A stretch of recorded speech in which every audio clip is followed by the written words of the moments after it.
Hello. Thank you for taking time out of your busy schedule to get familiar with our work among the Naga people of Northeast India.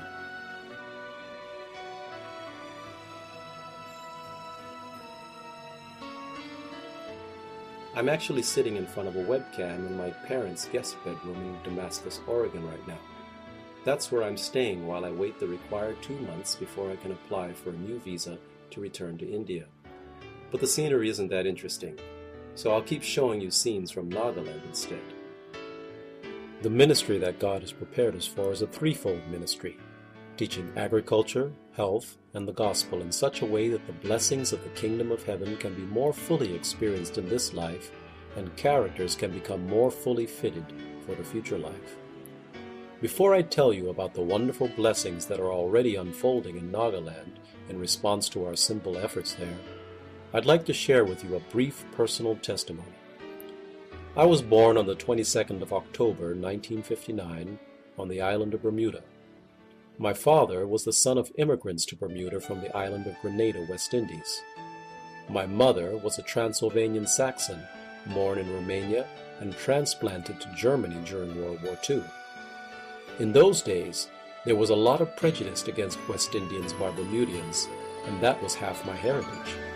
And to make matters worse, my parents had broken all the 1950s taboos against interracial marriage, so there was a price to pay for that too. I grew up in 3 countries, Bermuda, England, and the United States. During those formative years of my life, I was impacted by at least 6 distinct cultures. In relating to people socially, I found myself programmed with conflicting rules of etiquette and behavior from the many different cultures I'd had to function in. This was a challenge for me because choices that seem straightforward for most people, for me, were often overwhelmingly complex. Although I still find it a bit difficult at times, these conflicts were finally resolved for me when I found my true identity in Jesus Christ. In Him, I find full acceptance, and the rules of behavior I find in His Word are simple, sensible, and consistent. They don't conflict with one another the way human rules and expectations do. I seek to please Him first and try to fit into the culture and expectations of other people only as far as it is consistent with true love. It seems that God is involved in where each one of us was born and how we were raised. He even allows mysterious providences into our lives at times, and for some of us, the school of suffering that He uses to mold us for service can be very severe indeed. God's purpose for allowing such pain into our lives becomes plain to us after we've come through, by His grace, to the sunlight on the other side of the trial. Peter describes the result of coming through this school of suffering in these words, that the genuineness of your faith, being much more precious than gold that perishes, though it is tested by fire, may be found to praise, honor, and glory at the revelation of Jesus Christ. It's all about learning how to become genuine. Now I know from experience that God's work in this earth will not be finished by might or by power, but by His Spirit poured into vessels emptied of self. And if it takes shattering you into 1,000 pieces before you finally come to the end of yourself, then He'll do it. It's not pretty while you're going through it, but the result, if you stick it out, will be genuine faith that can move mountains. That's my testimony. Genuine faith can accomplish what talent, education, and professional polish alone will never accomplish. This is proven by Gideon and Barak and Samson and Jephthah, also David and Samuel and the prophets, who through faith subdued kingdoms, worked righteousness, obtained promises, stopped the mouths of lions, quenched the violence of fire, escaped the edge of the sword, out of weakness were made strong, became valiant in battle, turned to flight the armies of aliens. Women received their dead raised to life again. It was this kind of extreme faith that took me to Nagaland, a region of the world I'd never heard of before meeting my Naga wife and ministry partner. It's a fascinating part of the world.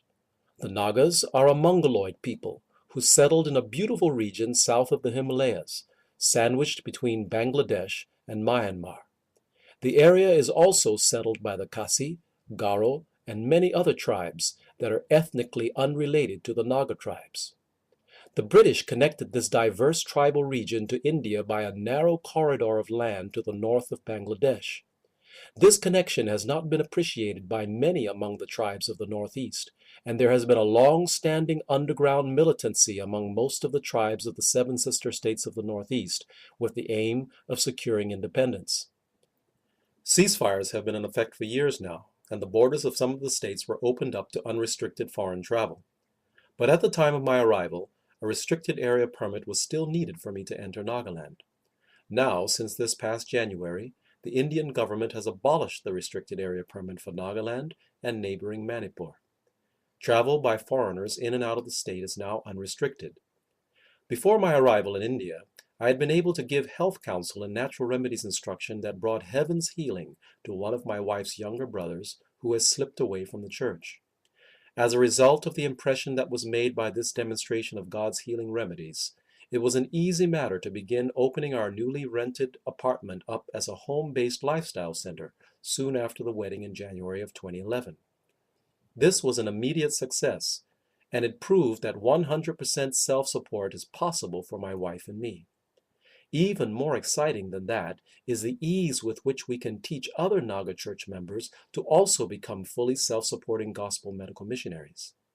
Training full-time Naga missionaries capable of supporting themselves in God's work is the only way we can meet the gigantic challenge of reaching more than 2 million unreached Nagas in Nagaland and the neighboring states in a personal way and also in a relatively short period of time.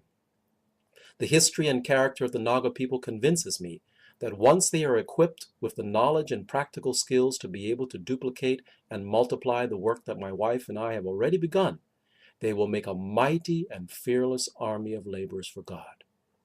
The Naga people were originally fierce headhunters, but when the gospel message came about 100 years ago, they embraced it with open arms. Today the state is 95% Christian, but in spite of this, there are few Adventist churches of significant size and fewer than 800 church members in the entire state of 2 million. By contrast, the neighboring state of Manipur has over 8,000 Adventists. Meghalaya has over 13,000, Mizoram has almost 17,000, and Assam has over 43,000 Adventists. Over and over, Adventist pastors and church leaders have wanted me to understand that Nagaland was the neglected state of the Northeast. The need in Nagaland is truly great, while the laborers and funds are few.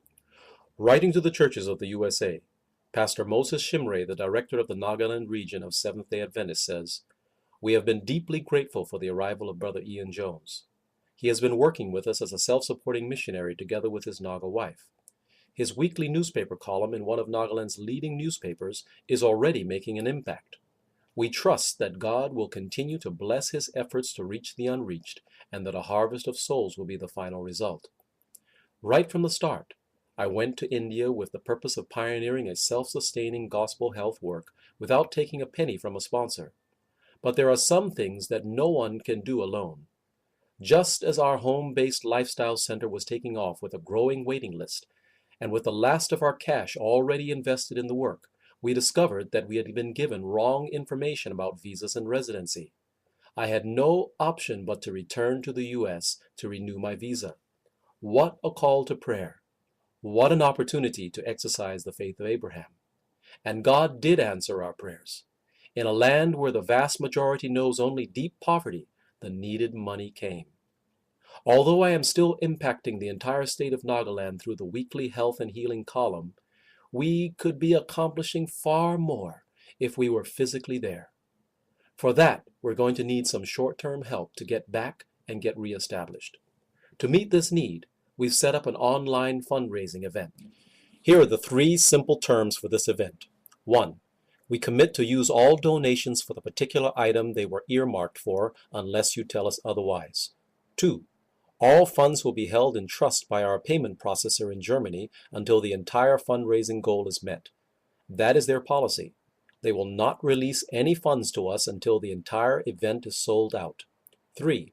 In the case that the event does not sell out, Your donations will be returned to you by our payment processor, and we will get nothing. So, those are the terms. Now here are the needs. 1. $5,500 to ship valuable books, agricultural, and medical missionary equipment to Nagaland. 2. $2,500 for travel expenses. 3. $2,000 for an electrical generator and backup system needed because the power goes off on a daily basis for hours at a time, sometimes in the middle of treatments that require electricity for steam generation. 4. $4,000 for the purchase and registration of a good used vehicle. 5. $65,000 for the purchase of 200 beautiful and amazingly underpriced acres that we have located in the cooler elevation of the mountains, surrounded by God's healing nature with abundant water and fresh air. There we can grow everything needed for food self-sufficiency for lifestyle guests, students, and for market. 6. $25,000 to develop and equip the property very modestly so we can make an immediate start on a fully agriculturally and financially self-sustaining mission station that will include a training school for self-supporting missionaries. 7. An additional fund for miscellaneous needs before the work is generating its own income again. A larger unrestricted fund will only help us to meet other basic needs more quickly so that more souls can be contacted with the truth more quickly. We have formed an Indian nonprofit NGO, the Edinburgh Charitable Trust, for the purpose of holding all ministry assets, and we will submit to yearly audits by church accountants to maintain complete openness and transparency in the stewardship of God's money placed in our trust. Though we are an independent legal entity, we are not independent from God's church. To the contrary, we are members of the body, and as members we are accountable to the body. On the other hand, the body is also instructed by Christ to care for the needs of every part of the Lord's vineyard. The Lord's messenger gave this specific counsel to the people of God. I am instructed that there are among us those who should become God's agents to labor for the advancement of this work. The Lord would be pleased to see our people who have means using it freely in opening the way for workers to get training as medical missionaries. To those who have money, we say, make your donations. Christian giving expresses the principle of grace. It is one means by which the Christian demonstrates graciousness. Having been a recipient of God's grace in salvation and in the Christian life, the Christian ministers grace to others. The bottom line is written on our donation bar at the bottom of your screen. We don't need ongoing sponsorship. All we're asking is for you to give us a boost to get back to our own self-supporting gospel medical missionary work and to the work of training others to become self-supporting medical missionaries too.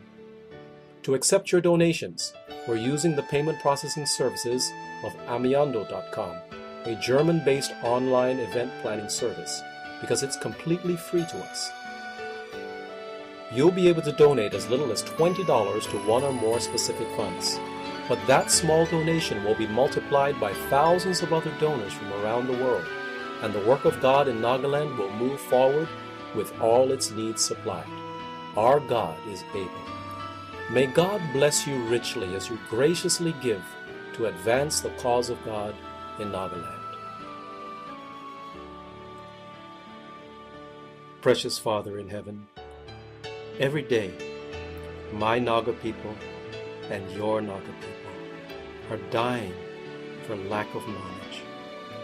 Thank you for touching the hearts of your people to give willingly so that we can train an army of workers fully equipped to take this gospel of the kingdom to this land of the Naga that has been neglected so long.